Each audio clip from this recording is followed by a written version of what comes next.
ain't no real man gonna choke you out in public and announce that he choking you. He gonna jump out the bushes and choke you. Wow. See, that's how it happens. Oh, am I wrong?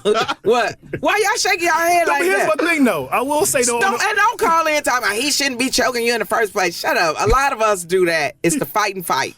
Wow. You know what I'm saying?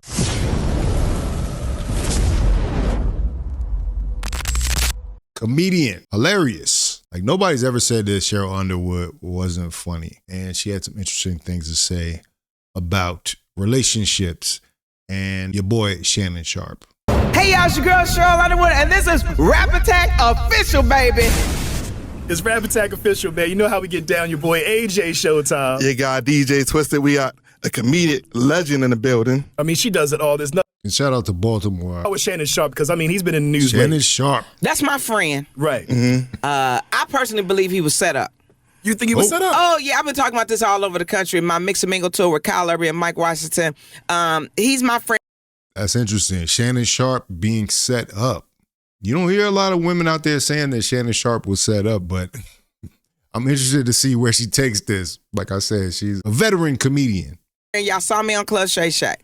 I asked the females in the audience, you at the club, you at a bar, you even at a restaurant. Shannon Sharpe walk up to you. Are you hollering at him?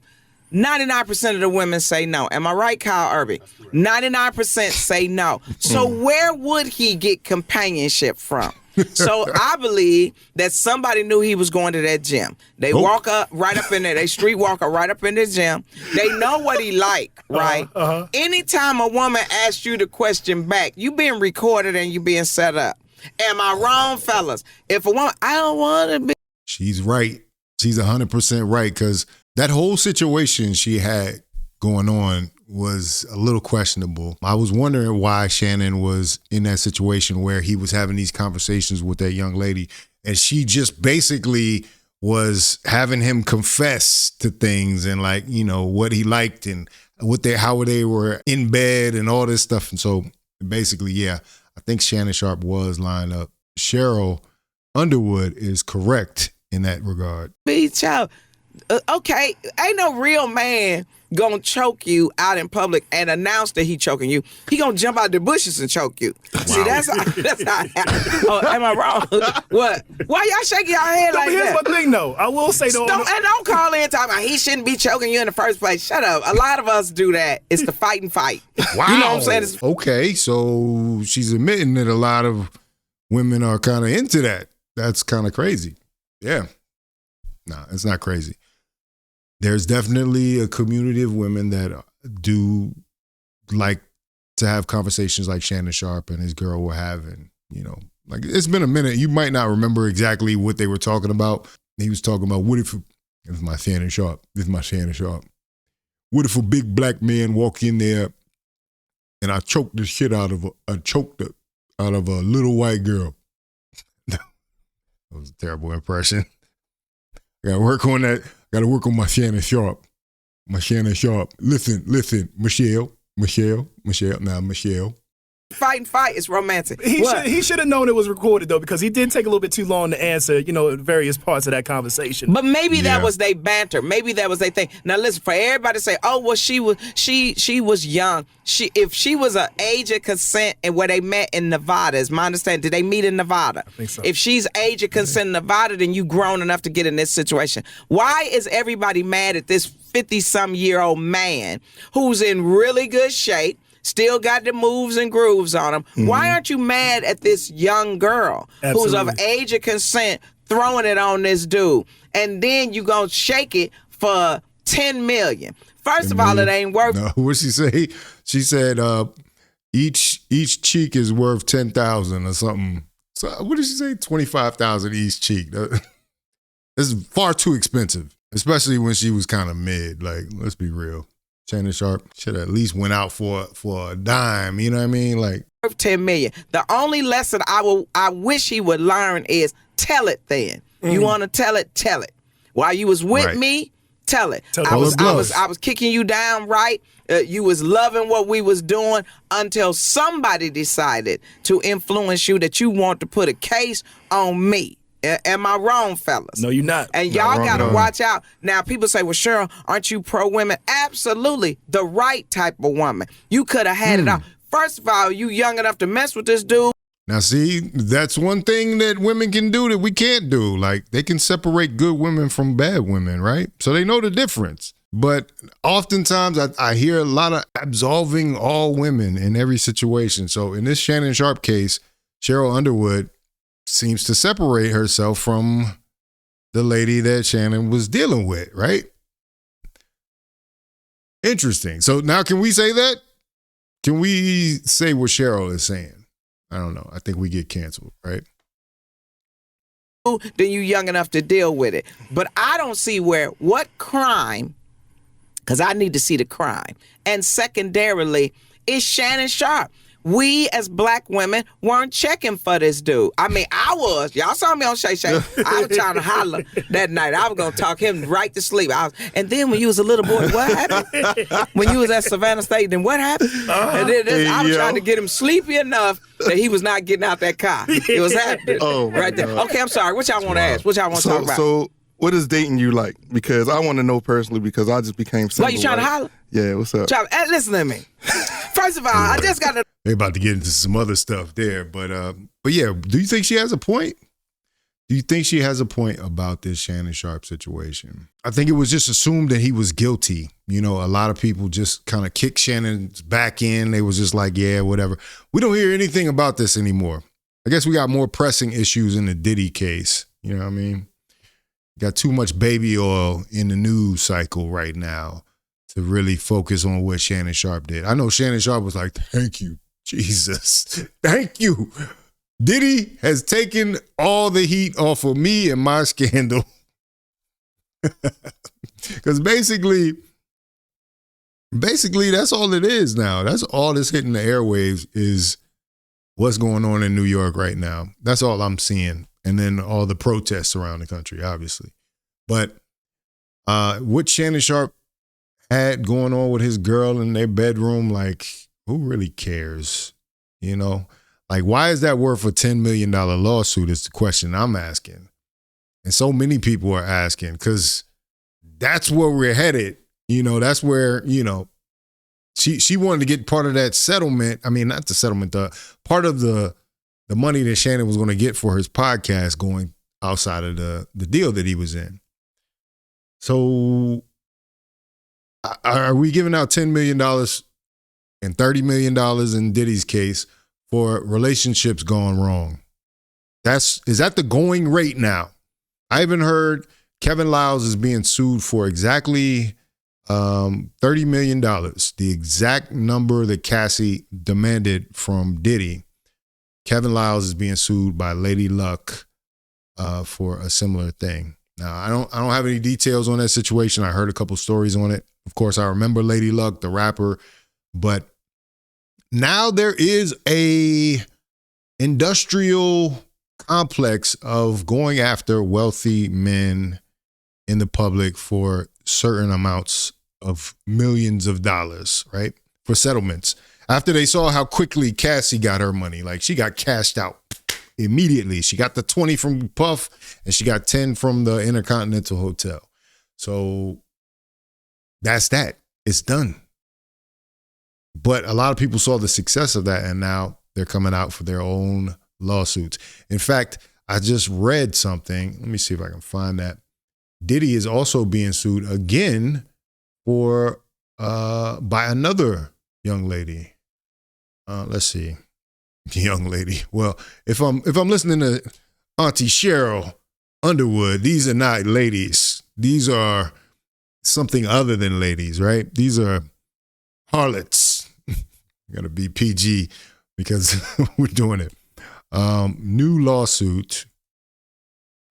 And like I said, if you want to see my screen here, y'all can switch over to the Twitch. Just search up Fawcett Media. I might be able to put it in the chat here. Streaming live on multiple platforms here. Okay.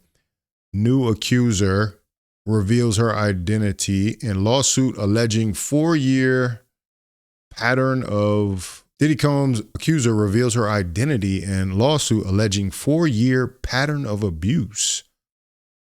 There was one that had her picture. One says Chelsea Lovelace, described as a Florida business owner, entrepreneur, and model. Those things seem to go together most of the time in Instagram bios. On June 13th, filed an amended complaint. That was yesterday. An amended complaint in New York Supreme Court using her own name as plaintiff, replacing the anonymous name Jane Doe she'd used in her September 27th filing. Now, let me tell you, Diddy is a interesting character. Like, Diddy is absolutely disgusting. But, like, I see the opportunity. There's a lot of opportunists out here that want to get some money up out of Diddy right now before he loses it all. Because, if he loses this trial, he actually is going to most likely lose most of his assets. That includes trust funds for his kids, anything in his mother's name. They're going to go do the forensic accounting and they're going to figure out how to take all of his possessions from him.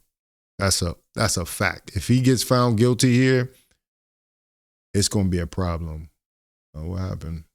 Okay. So yeah, she just revealed her name there. She alleges between 2021 and 2024, Combs pressured her to regularly travel and meet him, ingest illicit substances, have sex with other men and women, and otherwise do his bidding by leveraging the allowance he was paying her. So basically the exact same situation as our last witness in the Diddy trial here for the prosecution. She is alleging that she was a FO participant, because this seems to be how he moves. This is what he does. So he just replaces the girlfriend in the situation. He puts them and changes them out. So apparently this lady here named Chelsea Lovelace is saying that she was one of them. And then, the details that came out of, her probably listening to the testimony gave her some clue as to how she was going to make her claim here, I guess. So basically the claims timeline mirror the testimony Combs' former partner gave on the stand in his criminal trial. Lovelace's filing comes after Combs' legal team sought the court to issue a ruling that will compel her to use her legal name. That's right, because why should they be able to sue him blindly and not be able to use their legal name and him not to know who it is? I think that's the problem they're having in the case right now, is that a lot of the women that are suing, a lot of the women that are on the stand, like, they want to be anonymous and stuff, and therefore the defense team doesn't have time to actually prepare for them. They don't have time to prepare if Diddy is just like if they're all Jane Does, like if everybody up there is a Jane Doe, it's just like a surprise every time. And then, the internet does its job. They found out who the Jane Doe was like before court was let out, really. It was pretty crazy. Okay. Lovelace's attorney, Joseph Ciascio, said in a statement to USA Today, before the court made any decision that my client decided herself to come forward publicly on her own terms. In response, Lovelace amended the complaint. Combs' team told USA Today in a statement reiterating Mr. Combs has full confidence in the facts and the integrity of the judicial process. In court, the truth will prevail that Mr. Combs never essayed or trafficked anyone, man or woman, adult or minor. Combs is on trial for charges of all the stuff he's in there. Trafficking, transportation to engage in work, I have to find a word for these things, and racketeering, and has pleaded not guilty to all charges. Grammy-winning rapper and producer has faced a barrage of civil lawsuits, many of them from unnamed accusers since November 2023. Wow. So he's been getting sued this whole time. Alleging essay, abuse, trafficking, dating back to the 90s. Oh, so some of these are going to come from back in the days. back in the days when I was young. I'm not a kid anymore. Let's see, this thing's still going.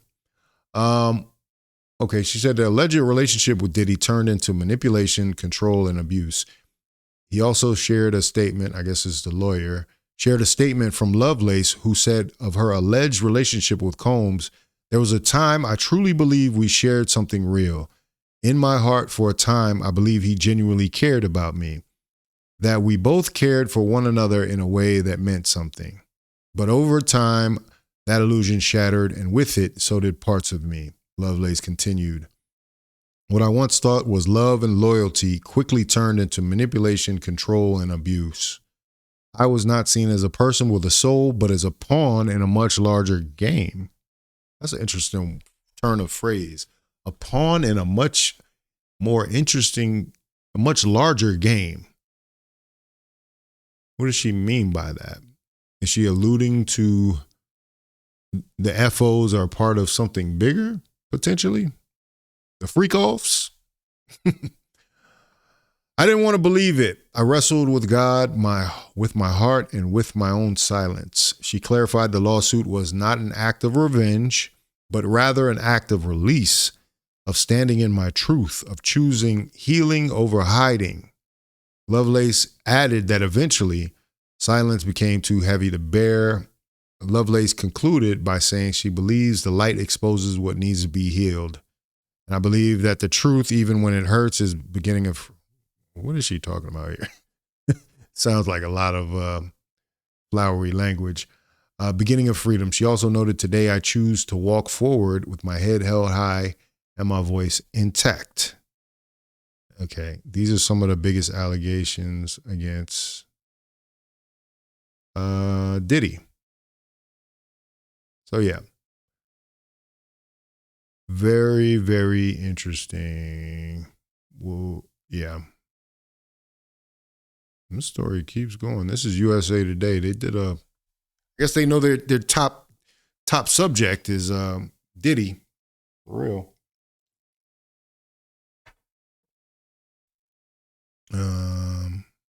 Okay, this is still going. Okay, let's try this. Let's see what they're talking about. All right, it says Lovelace sued Combs for SAS battery and infliction of emotional distress. She alleges she'd first met him on November 5th, 2020 on a 3-day trip to Turks and Caicos, for which he paid. Lovelace's initial complaint did not specify this overseas location. She says he flew her back to his Miami estate via private plane on November 7th, 2020, and sent her home November 9th. So 2 days.